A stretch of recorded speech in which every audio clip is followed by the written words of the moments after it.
Hey, what's up everybody, and welcome back to News Dose. So I hope everybody had a wonderful holiday weekend, got to spend time with your family and do all the great things that you do during the holidays. Hope everybody really enjoyed that. But we do have some things to talk about starting off the week, which includes some pretty big news for PlayStation. Not only did a big PlayStation 5 exclusive get delayed, but also one of their most anticipated games might have gotten a release window for 2022, so we'll kind of go over both of those today. Then on the Xbox side of things, they are absolutely just knocking it out of the park when it comes to their PC releases. Yeah, some data did release today, and Xbox is doing a phenomenal job, so we'll go over that one as well. To start the week off, though, we do have a bit of an unfortunate development when it comes to that GameCube Panda controller. This is something that we did talk about a month or so ago, as Panda Esports has put up a Kickstarter campaign for this GameCube-like controller, and the Smash community has just absolutely embraced this controller. A lot of excitement has been built up for this controller, and in fact, it reached over $1.2 million in funding. And really, when you just see some of the features for this controller, you can kind of see why it's been so successful. It's really kind of a modern take on the GameCube controller, which is just so beloved, especially within the Super Smash Bros. Community. Unfortunately, though, Panda Esports has now run into a bit of a problem when it comes to the production of this controller.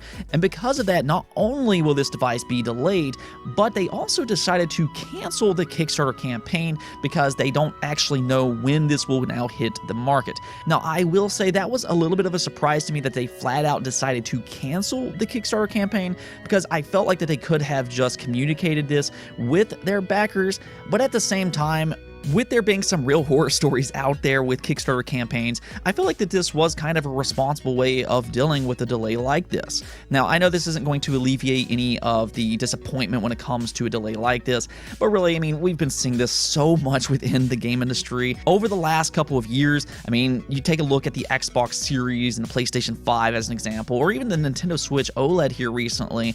There's been some production issues within the game industry, and it's really not just exclusive to games. This is just been happening when it comes to electronics, and we are seeing that once again here with the Panda controller. Nonetheless, rest assured, it does appear that this device will still eventually release. We just don't know exactly when.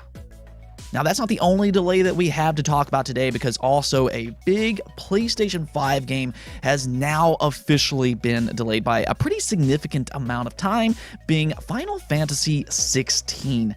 Yeah, obviously coming from a big Final Fantasy fan, this isn't exactly what I wanted to talk about starting the week off, but I do view this as a good thing, which I'll kind of get to here in just a moment. But first, let's actually take a look at the official statement here. They did say, "Greetings everyone. When we last spoke, I promised I would have more information on Final Fantasy 16 sometime later in 2021. However, I regret to inform you that I will be unable to keep that promise, as complications stemming from the ongoing COVID-19 pandemic have delayed the game's development by almost a half a year." So there you have it. This is actually a pretty significant delay. Now, that's kind of the thing though, because I do like Square Enix's transparency here. They could have very easily just not talked about this at all, because we didn't really have an official release date for this. Now, I know that there's been a lot of speculation that this game will release sometime in 2022, but there's never really been a confirmation about that, so they could have just easily swept this under the rug and just not updated us at all. So I do appreciate them coming out to say this, and really, at the end of the day, if this is what's best for the game, I'm all for that. I'm not really the type of person that's just going to pound the table and get super angry over a delay. Yeah, I mean, yeah, sure, I'm really excited about this game, but at the end of the day, I want them to do what's best for any particular game. That's really the most important thing here, especially for a franchise as big as Final Fantasy. Truthfully, as long as the game is good, that's what's most important, and that's exactly what a delay like this does. It's not like these developers want to delay the game, they're doing what is right for the game, so it's always important to keep that in mind. I mean, you take a look at something like Cyberpunk 2077, that got rushed out to the market, and it got hammered hard by the community, and even though that game has improved since its release, it's always going to have that stigma of a rushed, buggy mess. And then you take a look at something like Halo Infinite. Xbox could have easily pushed that game out last year. They decided not to do that, and they gave it an extra year of development, and look at what it got them. Fans are now super excited for Halo once again, and a lot of people view it as the game of the year. So again, even though there might be some disappointment surrounding Final Fantasy XVI's delay, always keep in mind that this is probably for the best. So really, I'm just never going to look at a delay as just this bad, horrific thing. Sure, yes, it might be disappointing, but again, bad? No, not necessarily. Now, I will say that there is a little bit of a silver lining with this delay here, because they did give a confirmation on when we should expect to see this game next, and that would be spring of 2022.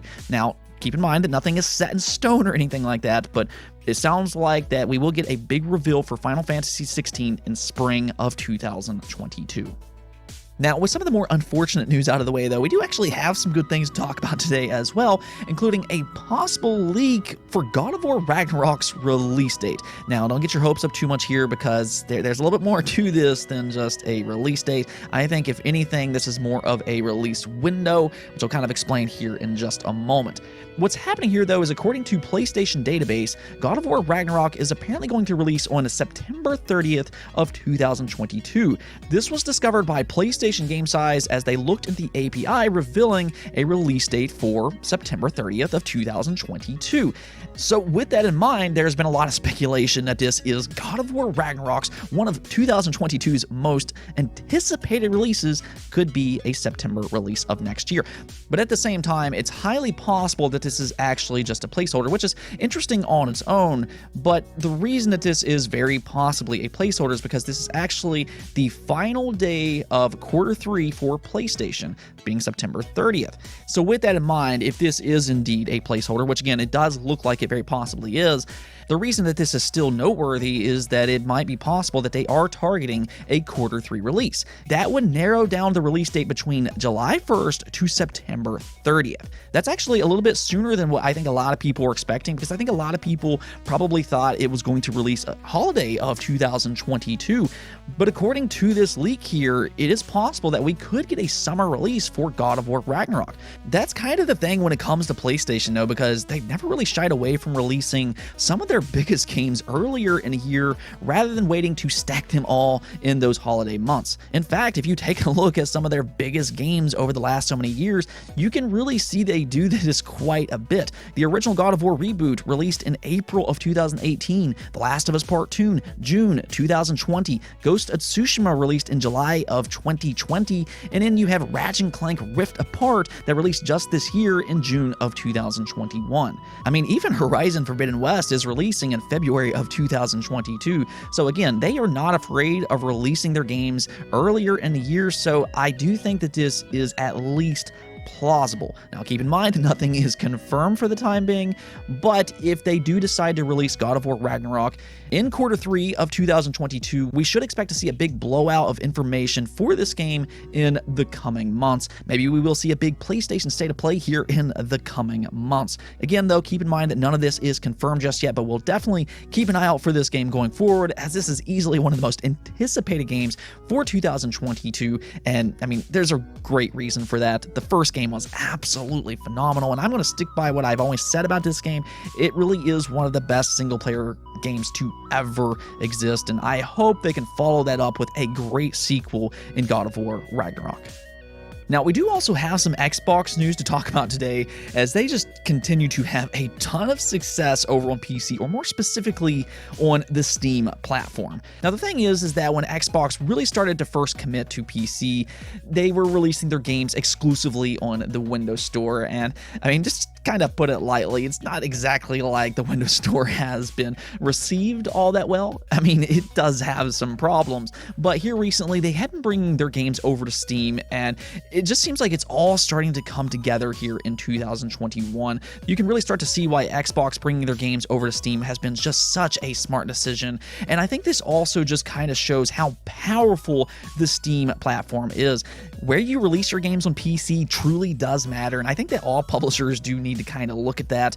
But yes, Steam did reveal the top bestsellers by gross revenue for 2021, and interestingly enough, Xbox has 12 games on this list. Now you can kind of scroll down here and you can see that Sea of Thieves, Forza Horizon 5, Forza Horizon 4, The Elder Scrolls Online, Age of Empires 4, Halo Infinite, Halo the Master Chief Collection, Age of Empires 2, Doom Eternal, Fallout 4, Skyrim, and Flight Simulator all made it on the best-selling games for 2021. Again, that is just absolutely incredible. And I mean, some of these games, these weren't even like day one releases or anything. Sea of Thieves, which looks like it was their best performing game on PC, I mean, that game released years prior on Xbox, and I mean, it was available in a Windows Store for PC. It's available on Xbox Game Pass, and still, it is one of the best-selling games on Steam for 2021. Now, keep in mind that this is gross revenue, so this isn't just copies sold. A lot of these games, of course, are going to make some money on microtransactions and stuff like that, so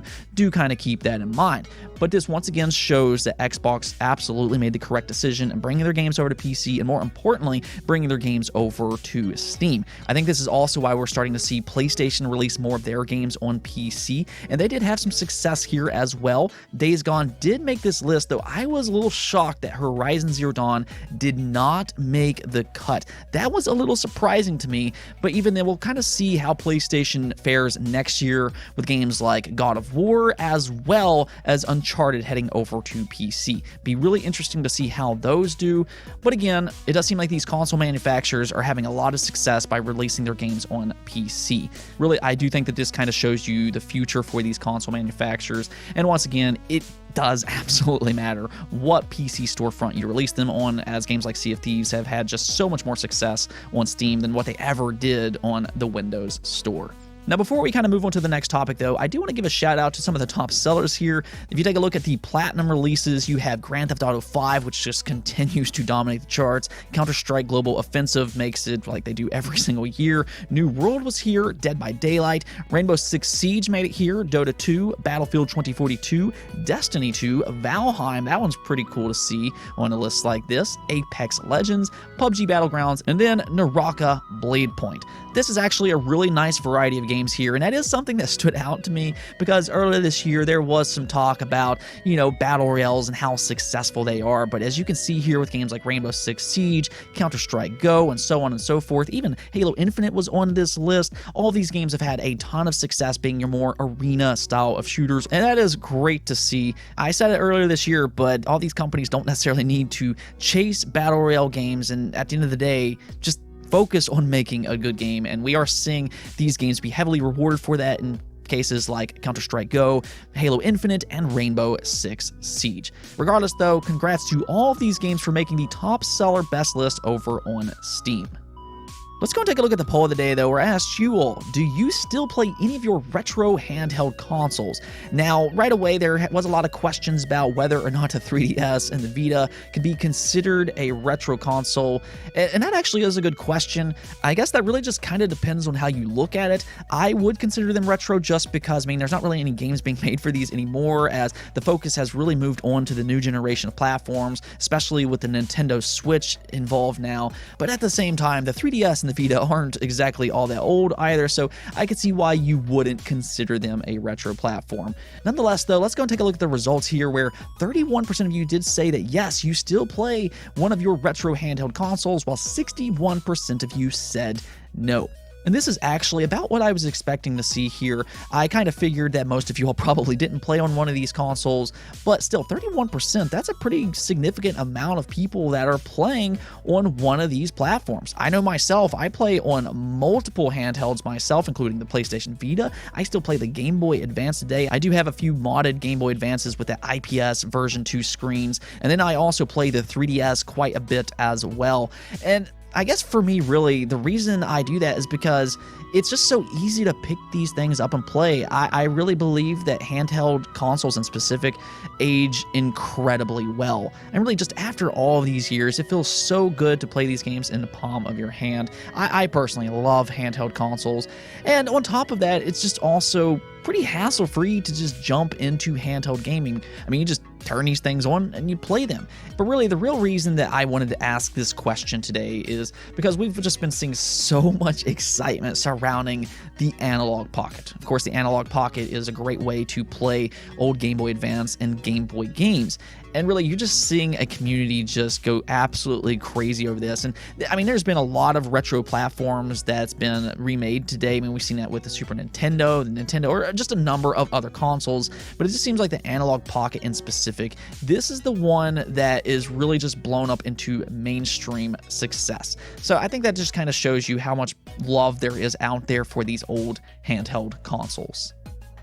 Anyways, though, that's it for this episode. But if you liked the video, don't forget to bell notification and subscribe button for more content just like this. Also, if you'd like to support the channel through Patreon, thank you for making this content possible.